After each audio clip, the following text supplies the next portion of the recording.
Ma'am, ang question lang namin, how would you say, paano mo masasabing ayos ka na po?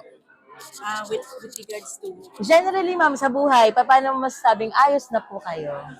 well, for now, yung business ko kasi it comes to 5 years na. So, for me, okay na. Okay na kayo, So, ayos na it's, kayo, yeah, ma'am. yeah.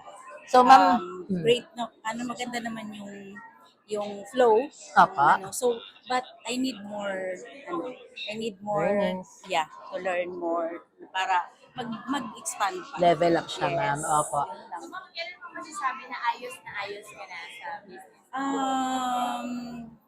Siguro plus 5 years pa. Okay. Mga ganun. Marami ng benta. Yeah. So Dire-diretso far na. naman, okay naman yung sales. Wala na masyadong sakit sa ulo. Yes. Yeah. Medyo may konti pa kayo. Kailangan ko pang matuto. Mas matuto pa. Kaya nandito ako sa trainings. So, Yes. kailangan ko pang matutunan lahat ng mga, siyempre, wala namang perfect, diba? Hindi naman perfect. So, The lahat challenges. kailangan mo siyang matutunan. Para ma-improve mo pa siya. Okay, ano yung one-liner natin, ma'am? Ma'am, pwede po bang yung one-liner namin? Pakisabi lang po. Sabi mo kasi ayos ka na. Ma'am, baka pwede natin tanongin din yung iba kung ayos na sila. So, sabi mo lang, ma'am, ayos na ako, ikaw, ayos ka na.